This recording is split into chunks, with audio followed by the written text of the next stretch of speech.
Mesdames et messieurs, bonsoir, bienvenue dans ce journal et merci de vous informer sur la télévision de la famille. Au sommaire de cette session d'information, un culte d'action de grâce à l'église des Assemblées de Dieu de Torodo, une halte pour célébrer l'Éternel pour ses bienfaits depuis la dédicace du temple il y a 10 ans. Également dans ce journal, retour sur les temps forts d'un culte en direct à l'église apostolique de Tanguin, retransmis par la télévision de la famille. C'était là le sommaire. Une fois de plus, bonsoir. Dédicacé le 9 février 2013, l'église des Assemblées de Dieu de Torodo a fait une halte ce dimanche 12 février 2023 pour rendre une action de grâce à Dieu qui a soutenu l'œuvre. Cette action de grâce a été célébrée à travers plusieurs activités dont un match de football et une campagne d'évangélisation. Le compte rendu ici avec Habibalaï Bourema et Moïse Kinda.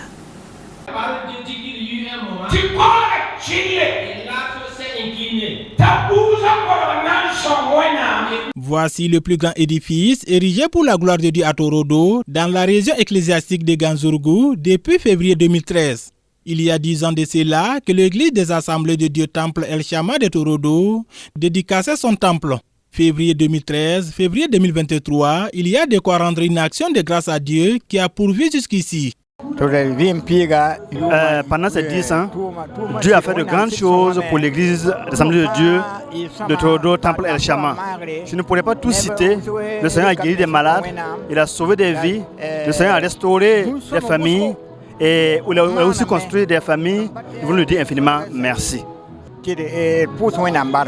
Décortiqué par le président du conseil régional de Tenkodogo, le thème pour célébrer ce 10e anniversaire est tiré de Ésaïe 12, verset 5 qui dit ceci: « Célébrez l'Éternel car il a fait des choses magnifiques, qu'elles soient connues par toute la terre. » À entendre le témoignage du pasteur, c'est un témoignage émouvant. Pendant ces 10 années, des âmes se sont données au Seigneur, des vies ont été transformées, des malades ont été guéris. Alors des gens ont eu du travail.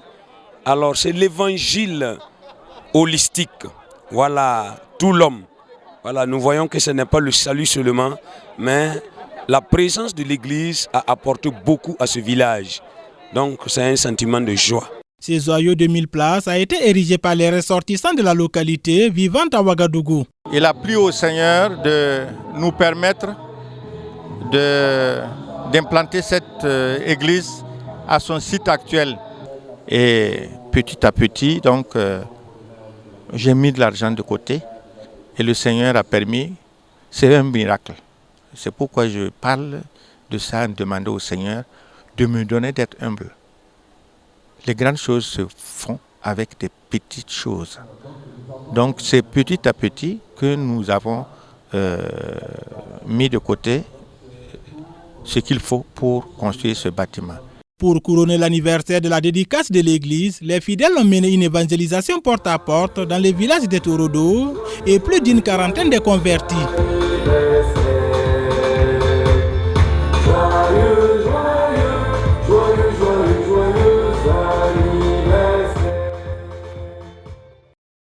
La soirée d'évangélisation organisée par l'église des Assemblées de Dieu de Torodo a connu une grande participation des chrétiens et des non-chrétiens de la province du Ganzourgou.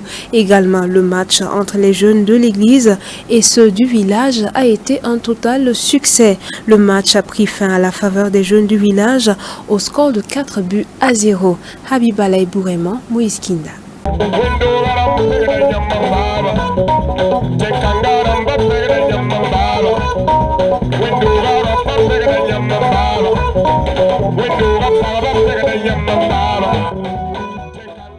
Cette soirée d'évangélisation a été organisée dans le but de pouvoir rassembler tous les habitants du village pour une soirée à la gloire de Dieu. Puisque nous savons que les gens étaient très occupés dans la journée et pour aller aux différents marchés, différentes activités.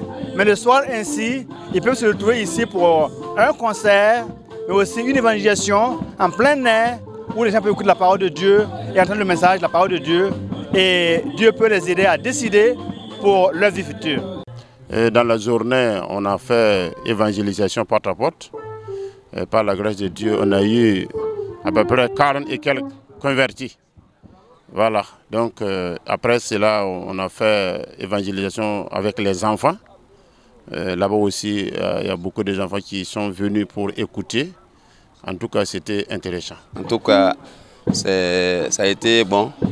En tout cas, on était très contents, voilà, de pouvoir jouer avec l'équipe de l'église. Voilà, en tout cas, ça s'est bien passé. On était très contents. En tout cas, le score a été un peu large, hein, parce qu'on les a dominés comme... Bon, nous, on est habitués à faire des entraînements ici chaque soir. Donc, bon, on les a battus 4-1. Donc, ce match nous a permis de connaître beaucoup de jeunes, voilà, qui sont venus d'ailleurs. Voilà, donc, en tout cas, ça nous a permis d'augmenter notre voilà, relation avec l'église là.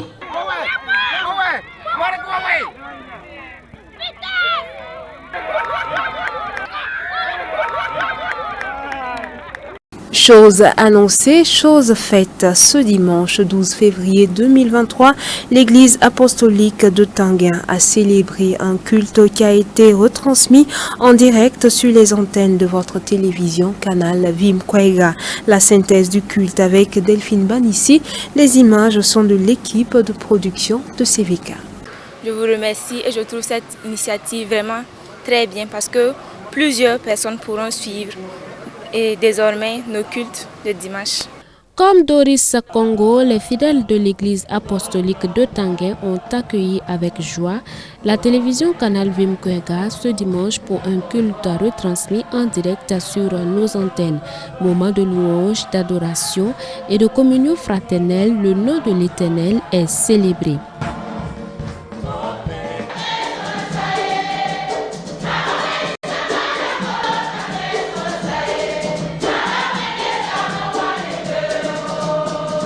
Pourquoi Dieu permet-il que l'Église soit persécutée? C'est l'intitulé de la manne du jour donné par l'apôtre Étienne Bazier, premier responsable de cette assemblée.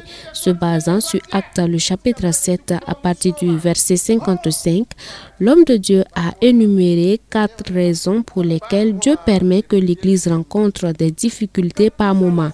Le Seigneur permet cela de temps en temps pour que son Église avance dans la propagation de l'Évangile, pour aussi honorer ses vrais disciples, pour amener les ennemis à être amis et enfin amener la joie du salut et l'espérance dans les 4 coins du monde selon le messager. Nous savons que Christ s'est donné pour racheter cette église qui est son corps et dont lui il est la tête. Mais il a donné aussi son commandement, son ordre à cette église d'aller partout et de faire des nations des disciples. Mais le constat est que après être revêtu de cette puissance, l'église n'a pas bougé de Jérusalem. Et le Seigneur, en quelque sorte qui est souverain, veut que l'église aille pour cette mission. C'est pourquoi il y a eu quand même ce que nous disons humainement, c'est dur qu'il y ait mort d'hommes et qu'il y ait des difficultés, mais c'est pour que la bonne nouvelle puisse aller là où le Seigneur l'a dit. Donc nous devons vraiment comprendre ça, que c'est pour nous amener à aller. Et ce serait bon pour nous, une fois que nous sommes revêtus de la puissance, de ne pas attendre d'être persécutés avant de le faire. Un message ayant eu un écho favorable auprès des fidèles.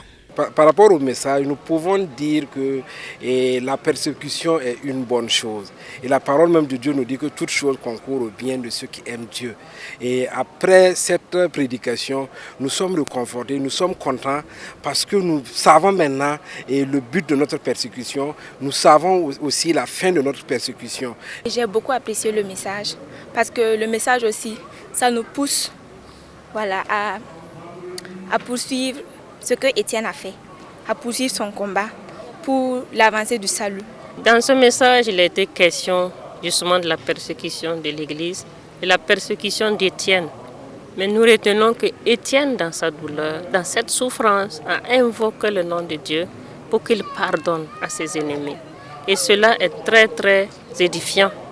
Cela nous amène à dépasser souvent notre colère, à dépasser nos rancunes et de prier pour nos ennemis. La gloire de Dieu, c'est quand nous allons voir nos ennemis s'agenouiller face à notre Seigneur et demander pardon.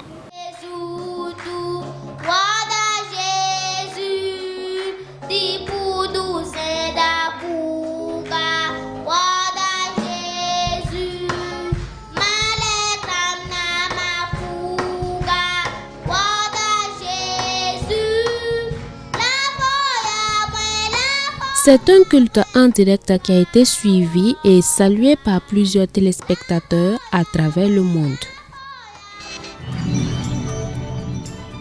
Les cultes en direct sont une initiative des premiers responsables de CVK LVD en vue de propager l'évangile par la voie de nos antennes, mais aussi se rapprocher des téléspectateurs et par la même occasion des églises. Et les fidèles de l'église apostolique avec à leur tête leur leader saluent cette initiative. Ils s'expriment au micro de Delphine Banissi et Daniel Ouedraogo. Avec joie que nous avons accueilli donc cette visite de CVK LVD qui nous a permis ce matin de porter haut le message et plus loin également. Et nous sommes très heureux de vous avoir avec nous et de communier avec vous. Un mot à l'endroit des partenaires de CVK ou bien appeler d'autres églises à soutenir la télé? Naturellement, nous voulons vraiment lancer cet appel à tout un chacun, à l'église évangélique de façon générale, à prendre CVK comme son canal, comme sa radio, comme vraiment un partenaire pour pouvoir vraiment ensemble porter la bonne nouvelle au loin, en soutenant de toute manière et de toutes les forces nécessaires pour pouvoir vraiment donner un éclat beaucoup plus grand à CVK LVD. Vous avez eu une très belle initiative et notre prière est qu'elle puisse se poursuivre parce que de cette façon, vous propagez la nouvelle partout. Et là, félicitations, courage, le Seigneur pourvoira. Nous sommes très contents de la venue du CVK dans notre église ce matin. En tout cas, c'est quelque chose qui nous donne beaucoup de joie. On voit souvent à la télé ce qui se passe, mais on est content aussi de passer. Bénissons le Seigneur pour la visite de CVK au sein de notre assemblée. Et c'est vraiment une opportunité pour nous de pouvoir partager la parole de Dieu aux yeux de tout le monde. Et nous disons merci parce que vraiment c'est un canal qui nous permet vraiment d'atteindre vraiment beaucoup de personnes. Je vous remercie et je trouve cette initiative vraiment très bien parce que plusieurs personnes pourront suivre et désormais nos cultes de dimanche. À présent, dans l'actualité hors de chez nous, le bilan du séisme est monté à plus de 35 000 morts ce lundi. Les chances de retrouver les survivants s'amenuisent et le chef de l'Agence humanitaire des Nations Unies craint que le bilan ne s'alourdisse. Dans la nuit glaciale de la ville turque de Kahramanmaraş, une équipe de télévision aide les secouristes en cherchant des signes de vie dans les décombres à l'aide d'une caméra thermique. Une semaine après le puissant séisme qui a frappé la Turquie et la Syrie, les chances de retrouver des survivants s'amenuisent. Le bilan, lui, ne cesse de s'alourdir. Il est monté à plus de 33 000 morts ce dimanche et pourrait doubler selon le chef de l'Agence humanitaire des Nations Unies. De Diyarbakir à Hatay, il est désormais de plus en plus rare de trouver des survivants en Turquie.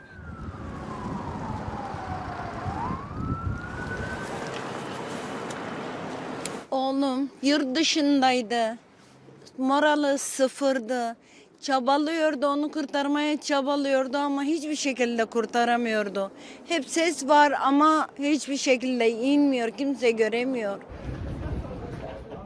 En Syrie, l'aide internationale peine toujours à arriver dans les zones rebelles ravagées par le séisme. Un seul point de passage à la frontière turco-syrienne est à ce jour opérationnel. Le chef de l'OMS a rencontré ce dimanche le président syrien Bachar al-Assad pour tenter de débloquer la situation. من اكثر من 12 13 سنه ما اجانا اي عتاد بالدفاع المدني، يعني على مستوى ابيال، على مستوى بطاريات، نحن ما عندنا اي شيء. المعدات هي لو كانت متواجده عندنا كنا انقذنا مئات الضحايا وبجوز اكثر كمان. Les Émirats arabes unis ont déjà fait parvenir de l'aide à la Syrie et l'Arabie saoudite s'apprête à le faire. Le Hezbollah libanais, allié du gouvernement syrien, a de son côté envoyé ce dimanche un convoi de nourriture et de médicaments dans l'ouest du pays.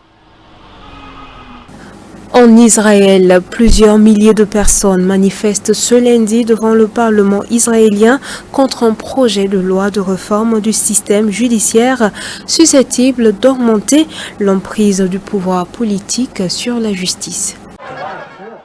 Nouvelle manifestation en Israël contre le projet de réforme de la justice. L'indignation ne faiblit pas depuis janvier.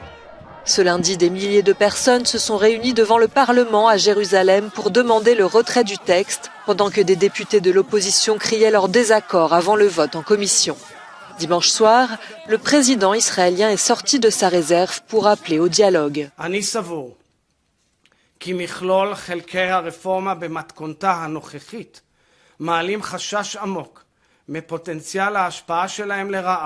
על יסודותיה הדמוקרטיים של מדינת ישראל. פנו להידברות, הנמיכו את החומות, בנו את הגשרים, אפשר וצריך להגיע להסכם תוך זמן קצר על בסיס העקרונות הללו, אפשר להגיע להסכם. Le projet de loi vise à accentuer le pouvoir des élus sur celui des magistrats.